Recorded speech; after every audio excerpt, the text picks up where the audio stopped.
Inside a dorm at night, high school student Yi Lan lies shivering in bed, feeling terribly sick. He has a severe cold and decides to go to the clinic before it worsens. Suddenly, he feels a presence by his window and instantly thinks it's the rumored female ghost who wanders their dorm past midnight. They say she used to be a student at their school, and due to a bad breakup, she hung herself in the male dorm. Lan frets, thinking he should have gone home sooner. He wasn't able to board the bus as tickets were sold out since it's the holidays. At the moment, he's the only person inside the dorm building. Lan continues to feel awful and thinks it's not the time to be scared of the supernatural, as he might just die from his fever. Determined to go to the clinic, Lan walks wobbly, feeling dizzy, before collapsing in a heap. Miserable, he wonders if there's going to be another ghost story of a student who died from a fever in the dorm. Suddenly, a specter shows up before him. It's the female ghost who asks him if he has seen her rope. Lan is unfazed and only wonders if she'll possess him.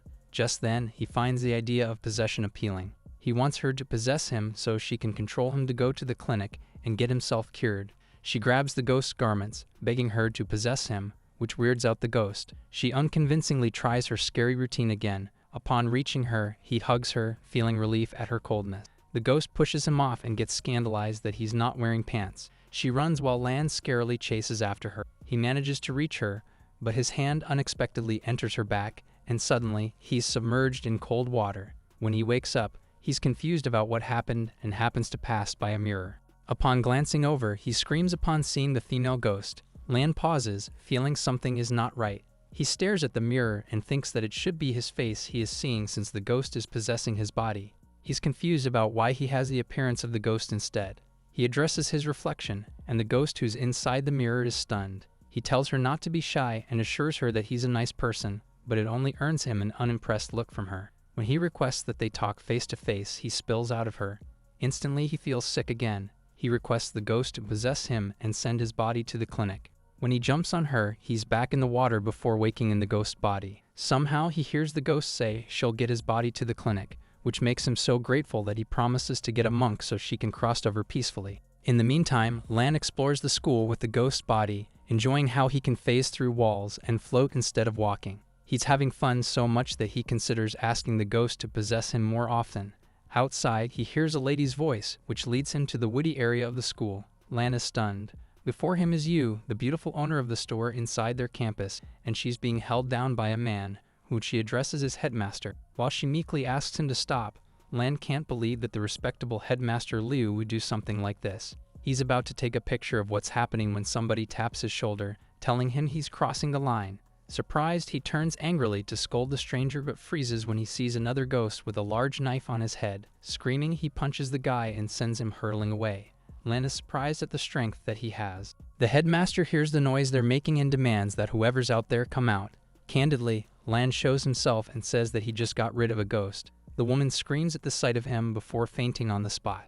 The man, seemingly recognizing him, pales and calls him Kyo Xiomen. The headmaster begs him to let him go and admits that he was wrong. He says he didn't expect her to hang herself and that he regretted what happened. Just then, the female ghost, Kyo Xiomen, takes over her body and tells Liu that she died without justice and blames him. Lan, who's surprised that she took control, slaps the headmaster many times to test if he can move. The headmaster reminds Xiomen of what happened and the revenge she's already exacted on the two guys who violated her. Liu scrambles to say that he never wanted her dead and that all he did was cover up the news since the school will get in trouble if everything is revealed. He blames his bosses, saying he was helpless as they won't promote him if he didn't expel her for reporting to the police. Lan is disgusted by what he heard and believes it's the headmaster's fault that the ghost committed suicide. Xiomen responds that though she's already dead, she still carries the bad reputation of committing suicide because she messed around with guys. She then menacingly asks him what his reputation would be like if he died that night. Lan thinks that the headmaster deserves death, but he pities Yu, who's sure to get into trouble if Liu dies. Recalling how nice she was, Lan convinces Xiomen not to kill Liu, but instead have the old man surrender himself to the police so the female ghost's reputation will be cleared. She listens to him and commands Liu to turn himself in. However, he refuses, making Xiomen and Lan angry. Lan thinks of punishing the headmaster with a rope and gets surprised when the ghost conjures one. She chokes the old man with the rope, but Lan implores that she doesn't kill him. The ghost lets go of the rope, giving Liu one last chance. She promises to end him if he won't clear her reputation. She then says that if it weren't for her master, she wouldn't have stopped choking him. Lan, who's surprised, wonders if he's the master that the Xiaoman was talking about. As Liu runs away, Lan tells her that they should monitor where the man will go. When she agrees with him, he's surprised that she can talk to him. She then reveals that because Lan entered her body, he has full control. She can neither talk to him nor control her body unless she has permission from him. Lan gets confused, as it should be that the ghost is possessing and not the other way around, and she replies that if that was the case, then their appearance should be that of Lan's instead of hers. Lan is bewildered, wondering if it's possible to possess a ghost. While the headmaster runs, Lan, who's currently in control of the ghost's body, is about to follow him when he realizes that Yu is still out cold on the ground. As he doesn't want to leave her there, Xiaoman suggests that he carry her. He then hoists her up while appreciating how curvy Yu's body is. Later, when Liu stops to rest, Lan spooks him by blowing air on his nape. The terrified man runs again, screaming, making Lan laugh. Suddenly, they're stopped by two ghostly men, and among them is the ghost with a knife on his head. The larger ghost, Hua, is angry at the female ghost for beating up his friend. He moves to attack him, wanting to teach the female ghost who's the boss, but Lan is unfazed. He strikes first, but Hua manages to evade. Furious, the thug-looking ghost punches him, but he hardly feels any pain. Lan slaps his opponent so hard that he soars through the night sky. He smugly looks at the other ghost, who's sweating buckets, before sending him toward the moon. Xiaoman compliments his strength, and feeling bashful, he replies that it's the enemies that are weak. However, she reveals that Hua is powerful and even has the potential of a soul king. A punch from him would have eviscerated her chances of leaving the world. When he asks her what she means, she explains that for a soul to leave the world, someone fetches them and brings them somewhere else. Lan is shocked, as that would mean many souls are roaming the world currently, to which she replies that only those who have deep grievances would come in contact with humans. He then muses out loud that her grievances will disappear if the headmaster turns himself in, which she confirms, saying she'll regain her freedom. Quickly, they run after the old man. At the police station, Liu yells for help, saying there's a ghost after him. The policeman doesn't see a ghost anywhere, but the headmaster spots Xiaoman through the windows. Lan, who's unsure what to do next, wonders if they should hide, but Xiaoman tells him that they don't have to, as she can choose who can see her and who can't. Liu becomes more anxious, saying the ghost is right outside the door, but the officers don't see anything, and they start to wonder if there's something wrong with his head. They try to make him calm down, saying that the police station, as a law enforcement agency, has strong yang energy, so ghosts wouldn't dare enter the building. Surprisingly, the female ghost confirms that what the officer is saying is true. Normally, they won't dare get close, but since Lan possessed her, it seems that she's lost her fear. He asks her what she thinks of him, if he's a human or a ghost, and she replies that he's neither. Disappointed at her answer, he then proceeds to scare Liu, who can only hug the policeman in panic. With the rope that Xiaoman conjured, she chokes and threatens to kill Liu if he continues to lie. Terrified, he finally spills the truth about what happened to Xiaoman to the police. Knowing that the revelation is huge, the police hurry to inform their department head. Lan leaves with a smile, happy that Xiaoman's reputation will be cleared. Even if the headmaster won't end up in jail, his life is already ruined. Lan feels amazing having done a good deed. After depositing Yu at her home, Lan thinks of how much fun he had that night. Just when he thinks about groping the unconscious woman a little, he falls out of Xiaoman's ghost body. Instantly, he feels feverish again. Xiaoman profusely thanks him for what he's done for her and promises to repay him. He tries to lighten the mood when he notices that her appearance has changed. The darkness left Xiaoman, revealing a smiling, pretty girl. Xiaoman exclaims, happy that she's regained her original looks, while Lan remains stunned at her beauty. She thanks him again while holding his hand, which makes him shy. He promises to take care of her, before imagining a sweet romance between the two of them. However, his fantasies are shattered when she tells him that she can't be with him. She has a feeling that she's going to leave soon. Dismayed, Lan reminds her of her words, that someone is supposed to pick her up so she can leave the world and be sent to another location.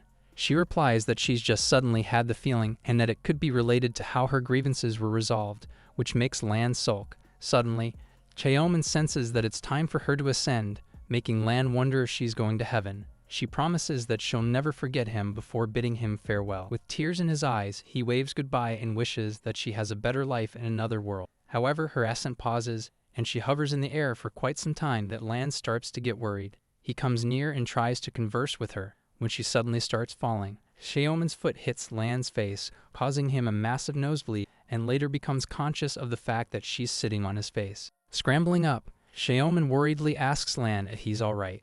She helps him up while he asks her what happened. Xiaoman says that somebody asked her for a toll fee. As she had no money, they chased her away, so she came back. Lan is astounded to hear that you need to pay to get to heaven and asks her to whom will she be paying the fees. She answers that it's the Kidian, a big company that serves the earth, spirit realm, and the heavens, who currently monopolize the only channel for spirits to get to heaven.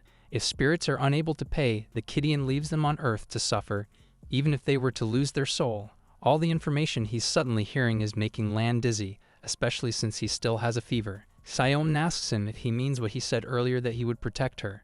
At her expectant face, Lan boldly says yes, before inquiring why she's suddenly asking him that. She then requests that he pay the toll fee so she can get to heaven, which is worth 50 million Earth currency. Lan is shocked at how expensive the fee is and tells her he doesn't have that amount of money as he's only a high school student. She tells him not to worry, as money on Earth when converted to the currency of the spirit realm or Kidians doesn't amount to much, and she's also going to help him earn the money. She gifts him her spirit weapon, saying that it's like a magical treasure as mortals can't see it, and it can capture any target without fail. Selling it to a mage will also earn him quite a bit.